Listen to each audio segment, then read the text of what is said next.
A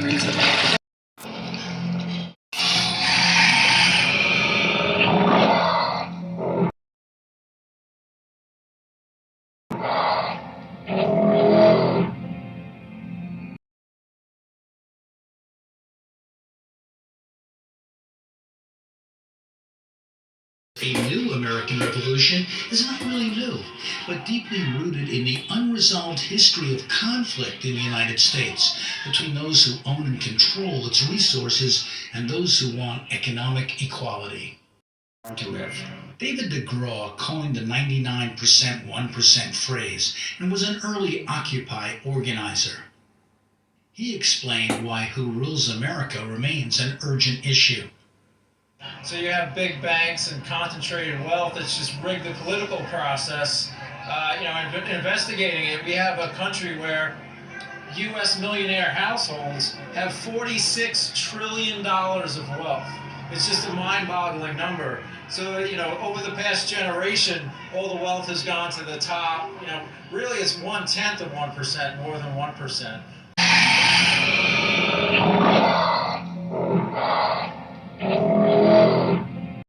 That there's a secret government within our government. Exactly it is about time to get rid of them. Actually 9 flying saucers, flying discs that are out there of extraterrestrial all heroes like Bob Lazar and all the others are coming now out for the final fight. What was your function of working on this? Now it's our time. What was your job? We were to reverse engineer the power and propulsion system of this craft and see if it can be duplicated with available materials. I just want to go over with you what it is that you saw, to draw it out for people, to make a sketch. As you're seeing it, as if you're there at that moment, you kind of go back in the past. It takes different views to show you different places. I'll draw you what the craft essentially looked like. I haven't done this in a really long time. It had the classic, most of it the classic shape. However,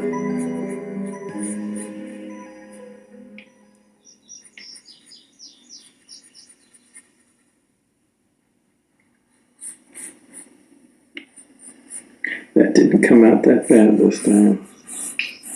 So basically that's the shape of the craft. It's the thing I termed the sport model. Underneath this floor, there are three large cylindrical devices hanging from the floor. These are on mounts that allow them to completely swivel up to 180 degrees and in 360 degree rotation. Directly above each one is a small rectangular object. This is on the floor above. And these are the gravity amplifiers themselves. Looking down from the top, you'd have the center. In the very center, there is a small reactor. Surrounding this, in 3 equally spaced areas, are the amplifiers. So this is looking at it sideways, this is looking at it down from the top. And under these amplifiers, underneath, on the floor below, are the gravity emitters. So it's the reactor here, powering the gravity amplifiers. Gravity amplifiers output goes into the gravity emitters at the bottom, and the resulting gravity beam or anti-gravity wave can be pretty much put anywhere you want to.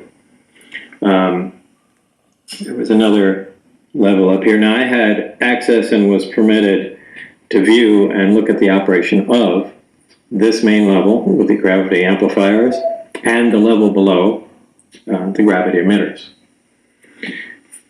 There is a level above which consisted of these 2 areas that I'm not all that familiar with. I assume these to be some sort of navigational engine. People call these large black rectangular areas on the top portholes. I believe they were some planar sensor array that just took in information from the surrounding area, whether it be patterns of stars or what have you. And there was their version of a computer or something to make determinations here that takes input from those sensors and then let the craft know how to orient itself and where it was in space. So that's what I assumed to be up there. I don't know for a fact. Again, that was not part of my job, and I was only led to believe that. The center antenna is really an extension of the reactor in the center, and that's a waveguide, which allows the emission of the gravity wave, which forms kind of a heart shape over the whole craft. That's how it creates its distortion. These gravity emitters can be swung all the way up to 180 degrees. And this allows the craft to essentially stand on two of them and hover, while this one swings up and creates a distortion in front of it, allowing the craft to slide forward. So that's how their low power mode, Omicron configuration operate. The Delta configuration uses all three, and unlike science fiction movies where you see flying saucers just flying along like that, they actually fly belly first. The craft flies along, leaves the atmosphere of the planet, it turns its belly to the destination, the three amplifiers focus in on the destination, and that's how it proceeds. So that's basically the operation of it and overall how things were laid out inside the craft.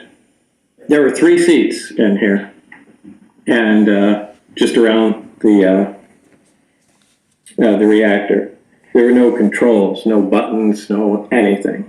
Everything has a nice smooth curve to it. There are no right angles anywhere. Everything is exactly the same color, and whether it's metal or some other advanced material, I don't know. Again, that was part of the metallurgy division, and all I can say is it felt cold like metal. But its actual composition, who knows, it was ceramic or, again, some advanced alloy or something along those lines. But the manufacturing technique is unknown, and certainly was back then. Today, 30 years later, there are things like 3D printing, and now that kind of begins to make sense because it looks like this craft was just built from the ground up, like a 3D printer. And that would be about the only way to produce some of the things we saw, because there were no fasteners anywhere. It was just all together, not even a seam. So, I don't know. How that was actually assembled is a good question, but I bet it was something along those lines, some gigantic printing mechanism or something we would consider a printing mechanism that actually put this together. When you were allowed to go into the middle and look down into the bottom layer of this craft, what did it feel like to step in? Like, was it instantaneously obvious to you that we could not make this upon walking in the craft? Yeah, it was really, and pardon the pun, it was really unworldly. Everything, again, was alien. It really was, in that, again, nothing is always completely monochrome in things people build. There's always seams, there's always something other than a radius of curvature, there's a chop edge, there's some kind of control. Everything was different. There wasn't even wires in this thing as we started to dismantle it. But it was more of an ominous feeling because we really didn't know what we were getting into, how dangerous it was, and certainly didn't know how dangerous it was to remove anything or change it. Even astrologically is the right time for changes. This energy is starting to ramp up, and it has a lot to do with Uranus or Aquarius energy. As I've said throughout other videos, that the year of 2024 chaos is going to be very brings unstable. change. It's not always to be afraid of chaos. Chaos is for them, but they have something to lose. We only have something to gain. And so Uranus energy, for any of you who know astrology or understand astrology, Uranus is the symbol or symbolic of chaos. It represents transformation. It represents innovation. And so when this planet gets activated symbolically, we are in a chaotic state of being. We seem to be not in control.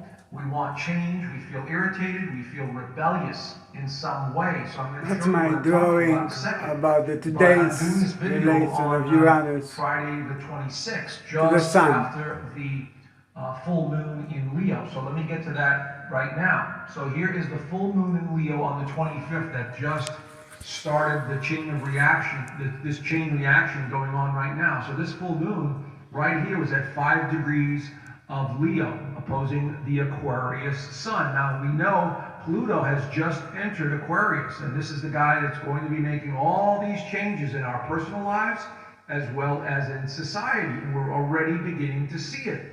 So many of my clients these days are, wanting to know what the future holds, and they feel like they have to break free from something. So when we say demons shapeshift, we mean they can create illusions or disguises, or they can deceive in a way that confuses humans. According to the Bible, demons can possess and they can transform themselves as an angel of light. For instance, in 2 Corinthians 11 verse